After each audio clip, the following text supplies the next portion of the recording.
All right. Hi. Hi.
Really? Wow. How's it going to change the word, two words later?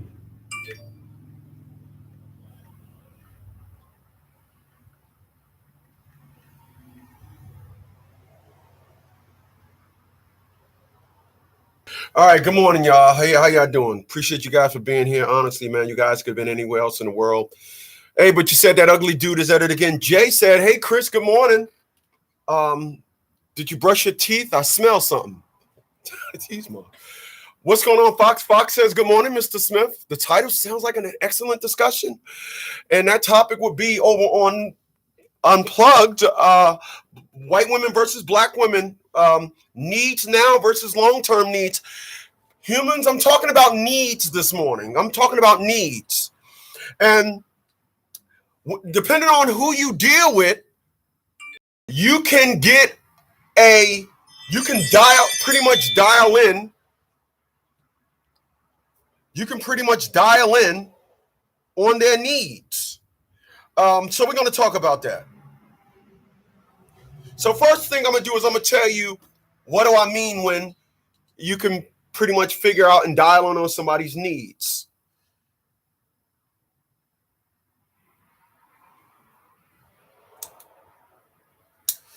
This thing going to keep going off, so let me shut the phone off.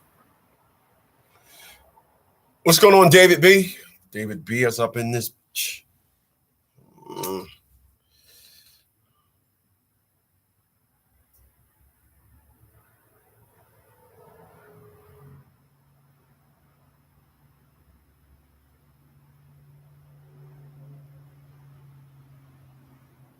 All right. So,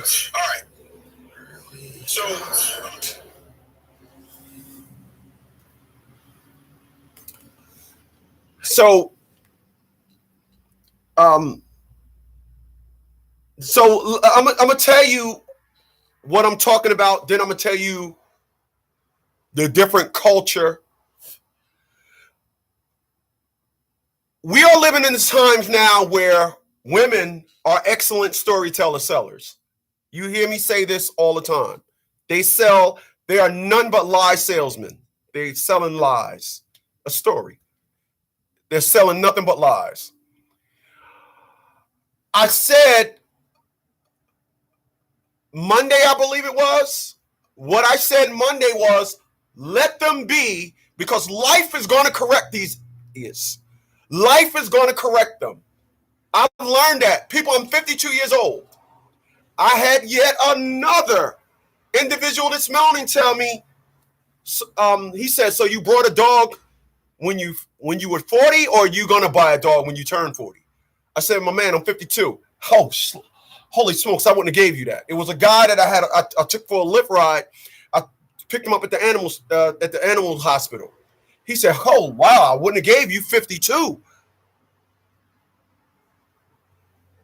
Why I harp on this so much is because when I was a little children, it was a big thing to just be out there and be hee-hawing and hee-haw and throwing your hands up in the air, et cetera, et cetera.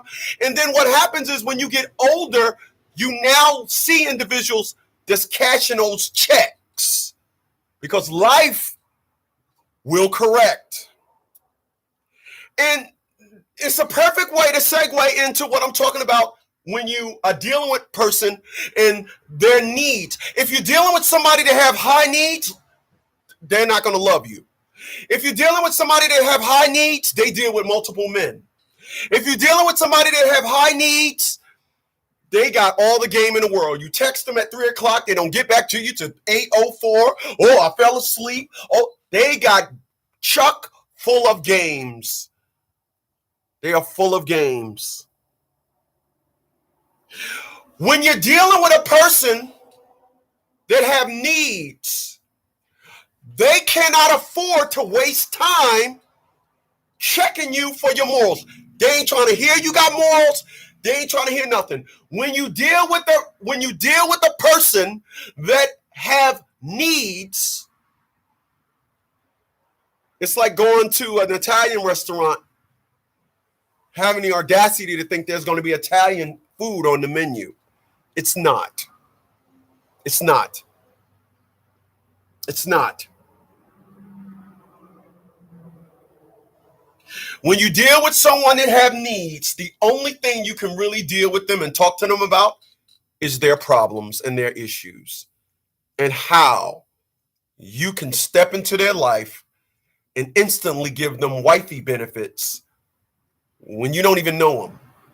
When you're dealing with a person with needs, you'll notice that they'll talk about the right way of a relationship. No, they don't. No, they're celibate. Yeah, they're celibate.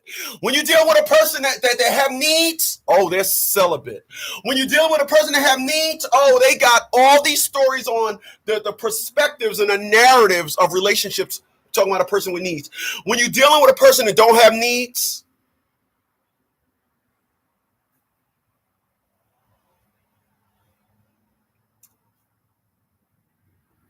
things will be done right. When you're dealing with a person that don't have needs, you can flow with them. When you're dealing with a person that don't have needs, there's a lot of courtesy involved. You text them at 3 o'clock. When they do text you at 8:05, hey, sorry I didn't get back to you when you text me at 3:05. They acknowledge the fact that they ignored you for 5 hours and 5 minutes. They know that. When you're dealing with a person that have needs, it's you should always understand bullshit. I need y'all to follow me today. I need those thumbs up. Stop going with me. Stop being a fucking with me.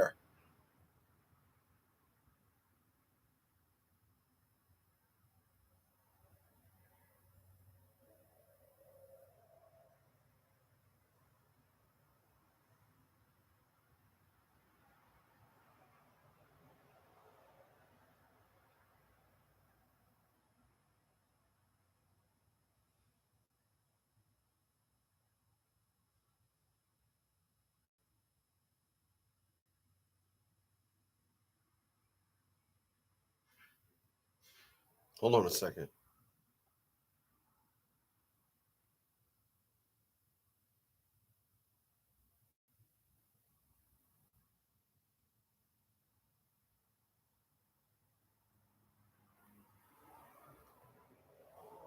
Damn it.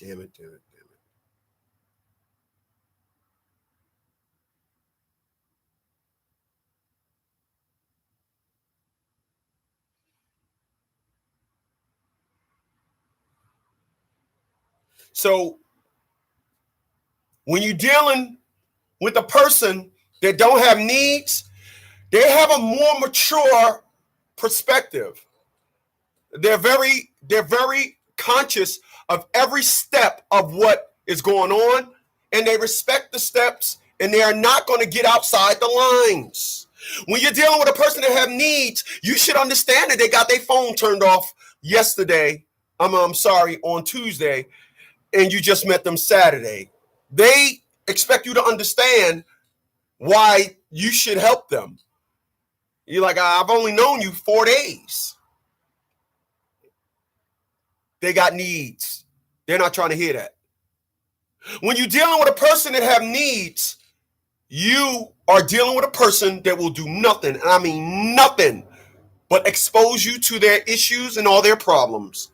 Yes, they are great at exposing their problems to you so that you can be the mathematician. They want your equations. They want you to come up with the equation to fix their issue.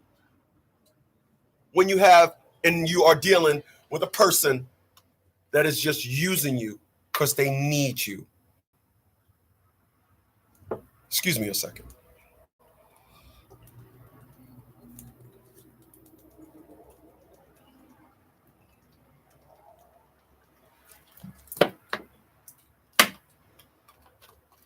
People, if it's one thing I've learned in my short 52 years of living, women do not, I'm going to go left for a second. Let me put that first. Women do not like anything other than comical. Comical is when you just say something to go along with the conversation, even though you don't agree with it at that time. For example, I got 3 kids, and I think that if a man is dealing with a woman, he should help her with her kids. Going along with the situation is, yeah, because I agree with that because he is dealing with you. You go along with the situation. A woman don't like to be opposed. A woman don't like to have her words challenged. This is why when I when I had an individual that thought that she was going to just throw a lot of interest at me and then put me on pause, like, all right, I showed him I'm interested. Now he's talking to me. Now I fall back and now I let him chase. This is why a woman that I was dealing with said that I didn't give a whore enough time to clear their house. So I'm supposed to say, you got all the dicks out your house, all right? All the condoms, you sprayed the condom, all the condom scent is out of your house. Okay, all the cum nut, ain't no cum nut skeets nowhere. You done clean up all the cum nut skeets. There's no more skeets. Okay, now here I come.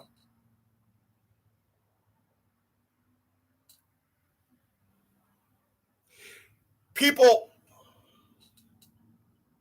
understand the culture.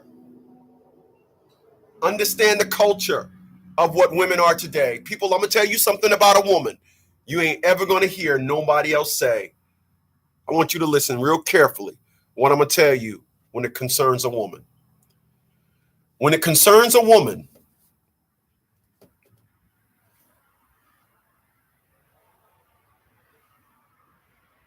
hold on a second.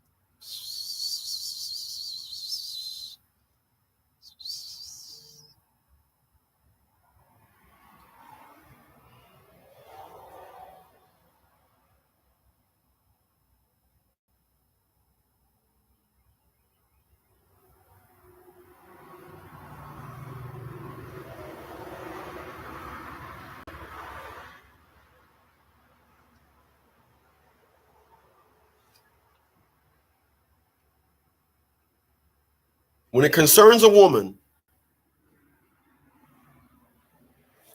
listen to what I'm about to tell you.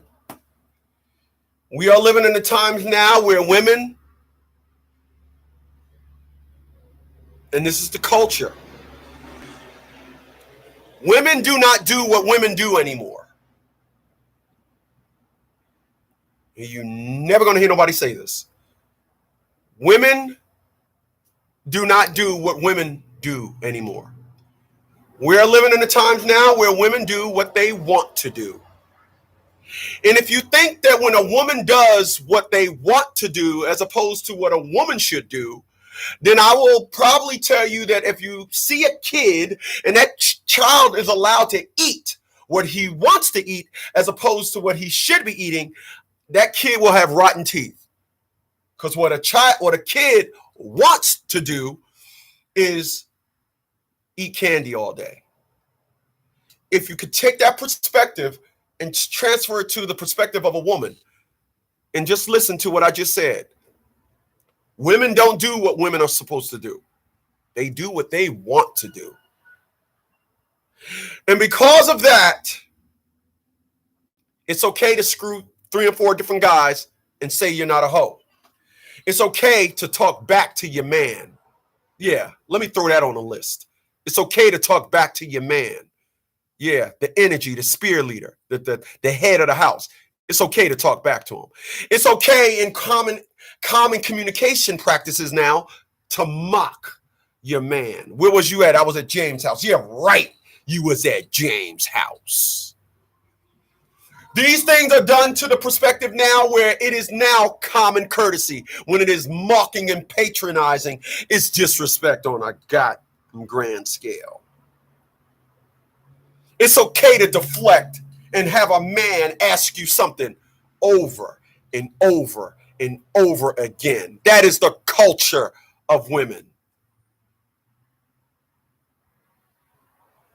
You can go ahead and put it under any perspective that you want.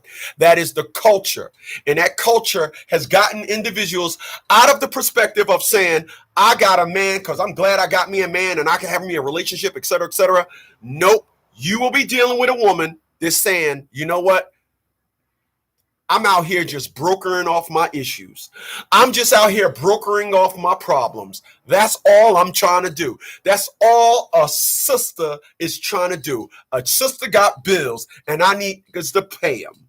That is what you'll get in the community you call black. That is not what you get in the community you call white.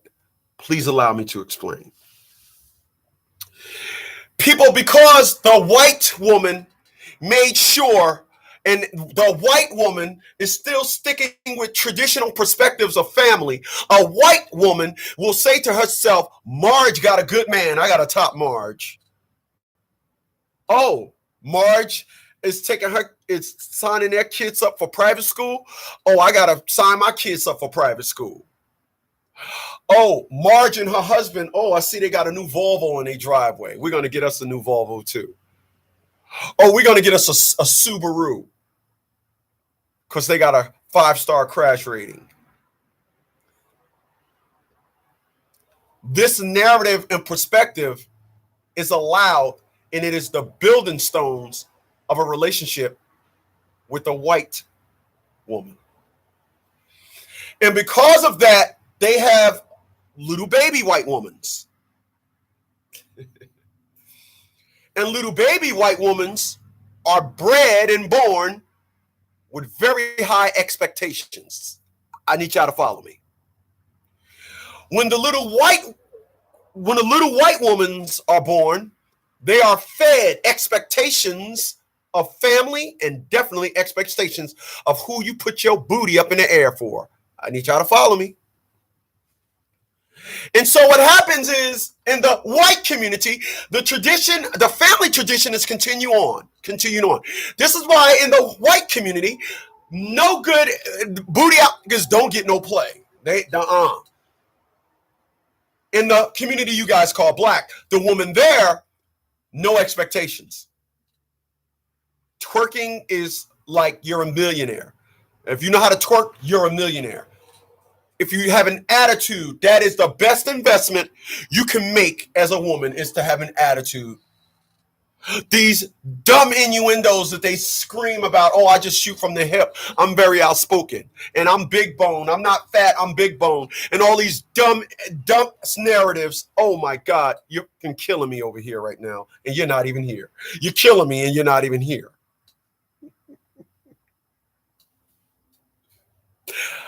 I'm laughing at something else. So in the community you guys call white, they're not into short-term needs. They're more interested in a man that can expose them and have long-term needs. And long-term needs consist of them saying, I'm opening up my legs, I'm taking your nut, we're going to have kids, you're going to do right by me. You're going to put me in a home, you're going to take care of these children. They're going to check all these things before they put their ass up in the air. What you'll notice in the community you call black is a woman needs to feel like she's in control. There's that word need. A woman says, no, if I don't need anything else, the one thing I need is I need to feel like I'm in control. I'm calling the shots. When I say jump, or you don't get no pussy. As I do the bobblehead. I'm laughing at something else. So in the white community, pussy and listen, sex is inevitable. Only in the community you call black, individuals try to act like, no, that's a bonus in a relationship. Sex? No, what's that? Oh no, sex is a rarity. You aren't supposed to get sex from me. You're supposed to take me out, feed me, shower me with gifts, do all these things, and then we're gonna have some sex. It's a given. It's part of interaction, making crotch sandwiches. It's part of interaction. White women don't use this as a bargaining chip. They don't. And when they do use it as a bargaining chip, it's when they got the chip. White women only use pussy as a bargaining chip on their husbands. You can say a girlfriend would use it, but nobody does it like a white wife. A white wife says, fix the doorbell the right way. Call someone to fix the doorbell, Charles, or you're not getting any tonight. Because Charles bullshitting. Charles and put a string. Charles and drilled a hole through the door and tied a string to some cans, and he got to ring doorbell, jerked the string, and the cans be in the house dangling. And then Susan is tired of that shit. Susan tired of that shit. She tired of hearing the cat. She tired of. Susan tired of a makeshift ass doorbell. So Susan finally say, Charles, fix the doorbell. She even does the homework. Look, you can go to Lowe's. You can get this doorbell. You can get that doorbell. You don't have to drill no holes. We can install it. We can put the thing in our phone. Get rid of the cans. I don't want to hear the cans. And it be valid complaints. When a white woman it speaks and have that vigor, it's valid. Listen, I was talking to a woman last night that was telling me that her niece, because she had COVID and she wanted, check this out. She had her niece came down with COVID, and she called her up and said, Auntie, I need you to babysit my kid. She said, I can't do that. I got 3 kids at the house and you got COVID. I got 3 kids. I can't do that. You have COVID. And plus I got to work, so I can't do that. What about the kids? Are the kids going to be at the house? She said, my kids are going to be at the house, but I'm not. You said you need me. She said about 5 minutes later, she gets a ring on a notification on her phone on a posting that this very individual posted. F auntie such and such and F my mom. F them, right? I asked this individual, I said, let me ask you a question. You got nephews? Yeah. Do you think a nephew would have did that? She said no. Okay. People, that is the narrative perspective of the women in the community you call black. I had an individual get in my car yesterday, opened up the door, stood there for a minute and a half, put their mask on, got in my car with the boyfriend. Both of the back doors was open, and then turned around and asked me, why is it so hot in here? I didn't say anything. When she said that, I looked and seen whose name was on the thing. It was the guy. 2 minutes out, it was a 21-minute ride. 2 minutes out, I said, yo, my man. I said, the inside temperature in this car is 72 degrees. Outside, it's 98. Is it hot in here to you? He was like, no.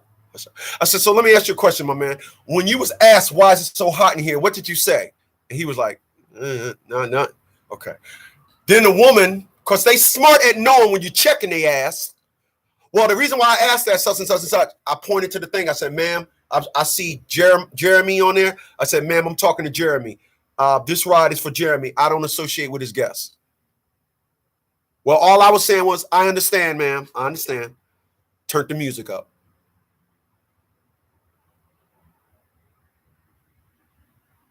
That woman needed to be put in check. People, when it comes to check, you can give me my checkers, because I'm checking them all day, every day.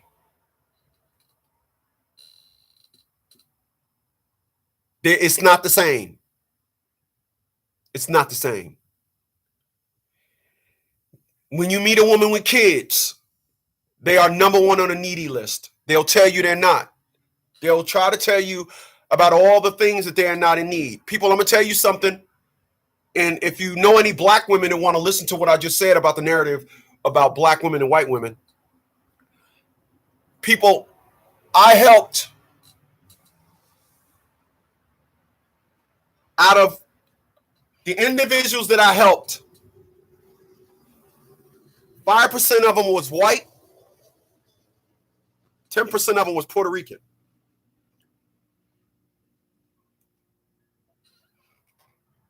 100% of all the white guys that I helped were married. 98% of all the Puerto Rican guys I helped were married. 98% of the black men that I helped weren't married. That's not an accident. Because women of color, or should I say women in the community you call black, don't need a husband. You know what they need? They done took the need down to a baby daddy. They need you and want you to be in a baby daddy mode, because that's where their power lives. They need to position themselves. They need, let me slow that down, to position themselves where they're in power. You see, white women know that, oh, I'm going to get the power later on. That's not how it is in the community you call black. It's not like that. It's not like that. It's not like that.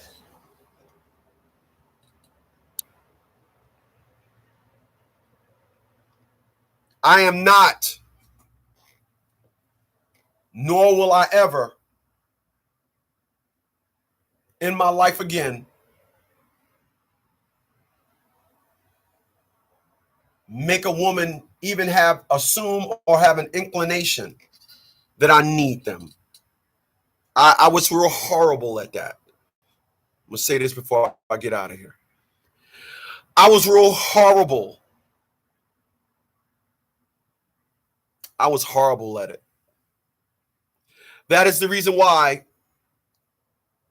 I am unsuccessful at trying to save relationships. I am unsuccessful. Me.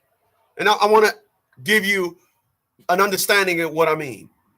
When you're complaining to somebody for 5.5 months, you're trying to save the relationship.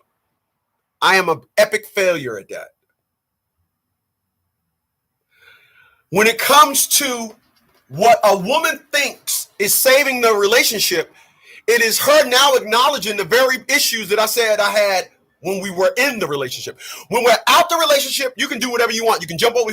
You can do what. You ain't doing it for me. You're doing it because you assume I'm going to reinstate your ass.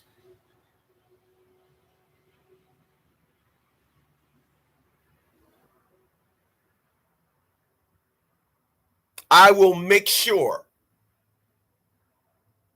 I am adamant about this. I will promise you this until it's time for me to go in the grave. I will promise you this. I will never, ever, ever, ever have a woman think that I need her ass for 1 second.